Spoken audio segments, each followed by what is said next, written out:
যেহেতু আমি নিৰ্বাচনক লৈ বিভিন্নজনৰ সৈতে কথা পাতি আছোঁ আৰু আজি মোৰ লগত আছে AIDFৰ বিধায়ক ৰফিকুল ইছলাম তেওঁৰ সৈতে পোনপটীয়াভাৱে কথা পাতিব চাম কি ক'ব বিচাৰোঁ নিৰ্বাচন প্ৰথম পৰ্যায়ৰ নিৰ্বাচন সমাপ্ত হ'ল এতিয়া দ্বিতীয় পৰ্যায়ৰ নিৰ্বাচনলৈকে সকলোৱে প্ৰস্তুতি তুংগত কৰিছে কি ক'ব হয় প্ৰথম পৰ্যায়ৰ নিৰ্বাচন হৈ গ'ল দ্বিতীয় পৰ্যায়ৰ নিৰ্বাচন 26 তাৰিখে হ'ব 26 তাৰিখে আমাৰ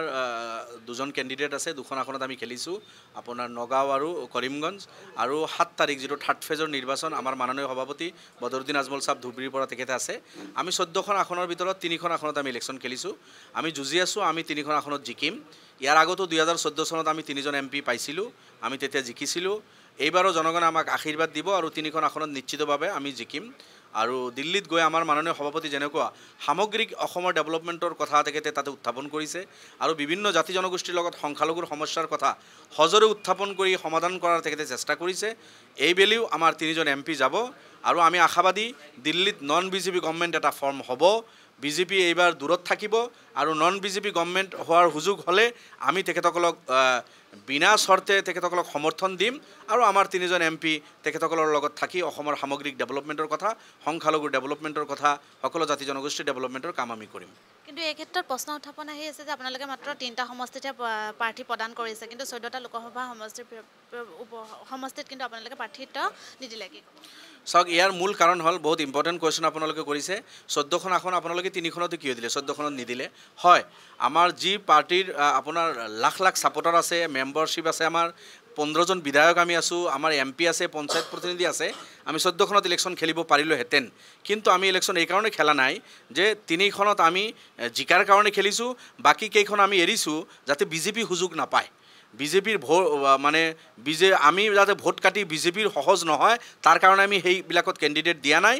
কংগ্ৰেছ আৰু তেখেতসকলৰ যে এলাই পাৰ্টি আছে সেই 11খন আসনত তেখেতসকলৰ মাজৰ পৰা কোনোবা এজন জিকি আহিলে আমি ভাল পাম এই উদ্দেশ্যত আমি সেই 11খনত কেণ্ডিডেট দিয়া নাই 3খনত আমি যুঁজি আছোঁ কিন্তু আমি লক্ষ্য কৰিছোঁ কংগ্ৰেছৰ ভূমিকাটো অলপ দুৰ্বল বাকী 11খন আসনত কংগ্ৰেছে যেনেকৈ যুঁজিব লাগিছিল যুঁজিব পৰা নাই কংগ্ৰেছে সহযোগী পাৰ্টিখিনি লৈ ইমান দিন মিটিং কৰিলে হোটেল লিলিত কিমানবাৰ মিটিং কৰিলে কিন্তু মূৰকত গৈ কংগ্ৰেছে তৃণমূলকো আসন নিদিলে CPM-কো নিদিলে আপোনাৰ BPF-কো লগত নল'লে আম আদমি পাৰ্টিকো নিদিলে একমাত্ৰ লুৰিণজ্যোতিক এটা কেণ্ডিডেট দিলে এইকাৰণে কংগ্ৰেছৰ যিটো আমি 11খন আসনত নেখেলিলোঁ যে জিকি আহক কিন্তু কংগ্ৰেছৰ ভুল সিদ্ধান্তৰ কাৰণে আজি বৰপেটাত CPM আজি মংগলদৈত BPF আজি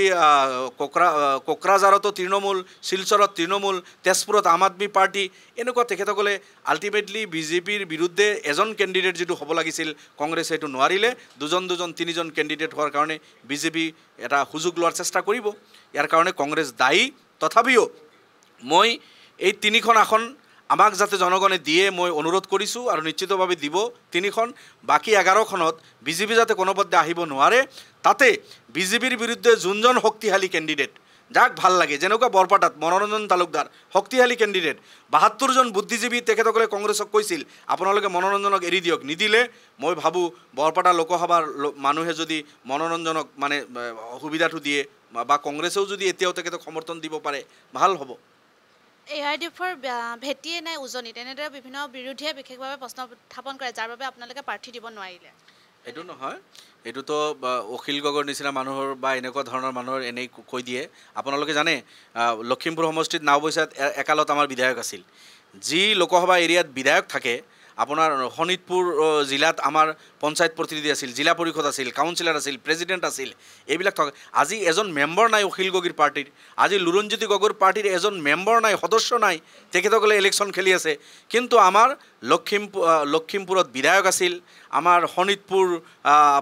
এই এলেকাবিলাক আমাৰ জিলা পৰিষদ পঞ্চায়ত প্ৰতিনিধি আছিল তাৰমানে কি বুজায় আমাৰ শক্তি আছিল আমি দিয়া নাই আজি শিলচৰ সমষ্টিত আমাৰ বিধায়ক আজিও আছে বিধায়ক থকা সমষ্টি মানে কি লাখ লাখ ভোট আছে আমি শিলচৰত আমি কেণ্ডিডেট দিয়া নাই কোকৰাঝাৰ কাউন্সিল ইলেকশ্যনত আমি 4জন কাউন্সিলাৰ আমি এটা সময়ত জিকাইছিলোঁ কোকৰাঝাৰ লোকসভাত আমি কেণ্ডিডেট দিয়া নাই গুৱাহাটীৰ বকো আমি বিধায়ক জিকিছিলোঁ এটা সময়ত বকো ছয়গাঁও আপোনালোকে জানে বকো সমষ্টিত গোপী দাস আমাৰ দলৰ পৰা বিধায়ক আছিল গুৱাহাটী সমষ্টিত আমি বিধায়ক দিয়া নাই আমি কি কয় আপোনাৰ কলিয়াবৰ সমষ্টিত আজি যিটো কাজিৰঙা হৈছে এতিয়াও আমাৰ বিনাকান্দি যিটো সমষ্টি বা যমুনামুখ আমাৰ বিধায়ক আছে হোজাইত একালত আমাৰ বিধায়ক আছিল লামডিঙত বিধায়ক আছিল তাতে আমি কেণ্ডিডেট দিলে কংগ্ৰেছ আৰু সবতকৈ বেছি ভোট পালোহেঁতেন কিন্তু আমি দিয়া নাই যে বিজেপি যাতে লাভ লাভ নহয় এই যিবিলাক মানুহে প্ৰলাপ বকি আছে এনে কৈ আছে দৰং ওদালগুৰি চাব সমষ্টি আজিও দলগাঁৱত আমাৰ বিধায়ক আছে মানে লাখ লাখ ভোট আছে এই সব থকা সত্ত্বেও আমি তাতে কেণ্ডিডেট দিয়া নাই যে বিজেপি যাতে জিকিব নোৱাৰে আমি ইমান চেক্ৰিফাইচ কৰিছোঁ মই ভাবোঁ অসমৰ জনতাই এই কথাটো বুজি পায় যাৰ কাৰণে 3খন আসনত মানুহে আমাক জিকাব ধুবুৰীত হাৰিব বুলি কৈ আছে বিৰোধীয়ে কংগ্ৰেছে কৈ আছে যে বেয়াকৈ হাৰিব মুখ ঠেকেচা খাব ধুবুৰীত কি ক'ব কংগ্ৰেছেতো যোৱা 15 বছৰ পৰা এইটো সপোন দেখি আছে ধুবুৰীত ইউডিএফ হাৰিব কংগ্ৰেছে সপোনৰ সাগৰত বসবাস কৰি আছে যোৱা 15টা বছৰ কংগ্ৰেছে এই প্ৰলাপে বকি আছে এই জুমলাই তেখেতসকলে আওৰাই আছে কিন্তু আমি যোৱা 3টা ইলেকশ্যনত আজমল চাহাবে কংগ্ৰেছৰ কেণ্ডিডেটক 3 লাখ 2.5 লাখ ভোটৰ ব্যৱধানত হৰুৱাই আহিছে লাষ্ট 3টা ইলেকশ্যন একেৰাহে কংগ্ৰেছে আজমল চাহাবৰ লগত হাৰি যোৱাৰ পিছতো যে সেই কথাটো লাজ নোহোৱাকৈ কৈ আছে মইতো আচৰিত হওঁ এইবেলি যোৱাবাৰ যিমান ভোটৰ ব্যৱধানত কংগ্ৰেছক হৰুৱাইছিল তাতকৈ ডবল ভোটৰ ব্যৱধানত আজমল চাহাবে হৰুৱাব ইনশাআল্লাহ যিসমূহ সমষ্টিত আপোনালোকৰ প্ৰাৰ্থী নাই সেইসমূহ কংগ্ৰেছক হৰুৱাব আৰু যিসমূহ প্ৰাৰ্থী নাই আপোনালোকৰ সেইবোৰ সমষ্টিত আপোনালোকে কাক ছাপোৰ্ট কৰিব যি সমষ্টিবিলাকত আমাৰ প্ৰাৰ্থী নাই 11খন আসন 3খনত আমাৰ আছে আমি জিকিম বাকী 11খনত তাতে বিজেপিক যিজন কেণ্ডিডেটে টক্কৰ দিব পাৰিছে বিজেপিক হৰাব পাৰিব হা আমাৰ সমৰ্থকবিলাকক আমি কৈছোঁ যে বিজেপিক হৰাব পৰা যিজন শক্তিশালী কেণ্ডিডেট আছে সেইজনকে ভোট দি জিকাই দিয়ক তেন্তে কংগ্ৰেছৰ প্ৰাৰ্থীক নাই তাকে য'ত আমি এতিয়া লক্ষ্য কৰিছোঁ দৰং ওদালগুৰিত BPF শক্তিশালী অৱস্থাত দেখিছোঁ বৰপেটা সমষ্টিত আমি CPMক আমি শক্তিশালী অৱস্থাত আমি দেখিছোঁ এনেকুৱা শিলচৰ সমষ্টিত আমি তৃণমূলক শক্তিশালী অৱস্থাত দেখিছোঁ ক'ৰবাত যদি কংগ্ৰেছ শক্তিশালী আছে মানে ধুবুৰী নগাঁও কৰিমগঞ্জ বাদ দি এইকেইটাতো কংগ্ৰেছ শক্তি নাইয়ে এইকেইটা বাদ দি বাকী ক'ৰবাত যদি কংগ্ৰেছৰ শক্তিশালী অৱস্থা আছে নিশ্চয় আমাৰ অৰকাৰবিলাকে বিজেপিক ভোট দিব নোৱাৰে তেতিয়াহ'লে কংগ্ৰেছৰ যদি কোনোবা কেণ্ডিডেট এই সমষ্টিবিলাকত বিজেপিক প্ৰত্যাহ্বান জনাব পৰা আছে তাত দিব তেখেতসকলে কংগ্ৰেছ AIDF ভাই বা কংগ্ৰেছে কয় বিজেপি ভাই কি ক'ব এইবিলাকতো বিজেপি আৰু কংগ্ৰেছ আপোনালোকে চাব কংগ্ৰেছৰ পৰিয়ালটো কংগ্ৰেছ আৰু বিজেপি এটা পৰিয়াল এতিয়া এতিয়া কংগ্ৰেছৰ পৰা কোনোবা গৈ বিজেপিত যেতিয়া মন্ত্ৰী হয় কংগ্ৰেছৰ মানুহখিনি খুশি হয় যে হয় আমাৰেতো আছিল এজন হৈ গ'ল আপুনি যদি হিচাপ কৰে আজি যি বিজেপি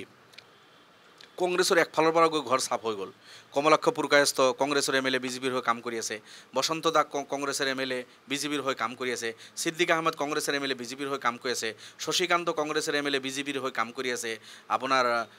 কি কয় ভৰত নৰ কংগ্ৰেছৰ MLA কংগ্ৰেছৰ হৈ কাম কৰি থকা নাই সব ৰিজাইন কৰিলে ৰাণী ৰণৰ টিকেট নোপোৱাৰ কাৰণে কংগ্ৰেছৰ হৈ কাম কৰা নাই বিজেপিৰ লাভ হৈ আছে তেখেতৰ দ্বাৰা দ্বিজেন শৰ্মা কংগ্ৰেছৰ প্ৰাক্তন MP গুৱাহাটীত ৰিজাইন কৰি বিজেপিত জইন কৰিলে ৰূপজ্যোতি কুৰ্মী জইন কৰি বিজেপিত সোমাই গ'ল সুশান্ত বুঢ়াগোহাঁই ৰিজাইন কৰি বিজেপিত সোমাই গ'ল পল্লৱ লোচন আগতেই কংগ্ৰেছৰ পৰা বিজেপিত গৈছে পীযুষ জয়ন্ত প্ৰধান বৰুৱা ভুৱনেশ্বৰ কলিতা আৰু কাক নমই গেম এতিয়া মাত্ৰ কোন বাকী আছে দেৱব্ৰত শইকীয়া আৰু ভূপেন বৰাটো MLA নহয় দেৱব্ৰত শইকীয়াও কৈ আছে মায়ে নকলে হয়তো মায়ে কোৱাৰ কাৰণে থাকিছোঁ এতিয়া মায়ে কৈছে বুলি থাকিছোঁ কালি যদি মায়ে কৈ দিয়ে বেটা কংগ্ৰেছৰ অৱস্থা ভাল দেখা নাই তোমাৰতো বিধায়ক হ'ব লাগিব তুমি অহা নিৰ্বাচনত যোৱাগে তুমি বিজেপিৰ পৰা তেতিয়া ক'ব হয় নাই মায়ে কৈছে গুচি আহিলোঁ এই অৱস্থা কংগ্ৰেছৰ আৰু ভূপেন বৰাৰতো আৰু হিচাপে নাই তেখেতে এইজন এইটো 3বাৰ হাৰিলে আৰু 33বাৰ হাৰিব কাম নাই এইজন নেতাৰ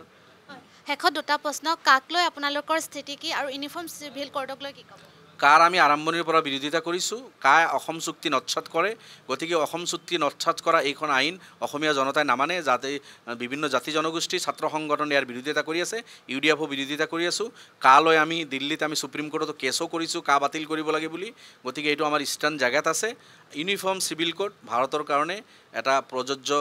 আইন হ'ব নোৱাৰে এইটো বিজেপিৰ এটা জুমলাবাজি ভাৰতত বিভিন্ন জাতি জনগোষ্ঠীৰ মানুহে বসবাস কৰে ইয়াতে সকলো জাতি জনগোষ্ঠীৰ কিছু পৰম্পৰা কিছু ধৰ্মীয় ৰীতি নীতি কিছু বেলেগ আছে আৰু সেইখিনি সংবিধানে সেইখিনি এলাউ কৰি থৈছে গতিকে ধুনীয়াকৈ চলি আছে ইয়াৰ মাজত সবৰখিনি আনি যদি এক বনাই দিয়ে আপোনালোকে বিভিন্ন জাতি জনগোষ্ঠীৰ ওপৰত আঘাত কৰা হ'ব গতিকে ইউনিফৰ্ম চিভিল কোডৰ দৰকাৰ নাই আমি বিৰোধিতা কৰোঁ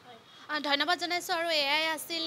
AIDFৰ বিধায়ক ৰফিকুল ইছলামৰ মন্তব্য আমি বিভিন্নজনৰ সৈতে যেহেতু কথা পাতি আছোঁ নিৰ্বাচন সংক্ৰান্তত আৰু চাই থাকিব আসাম ট্ৰিবিউন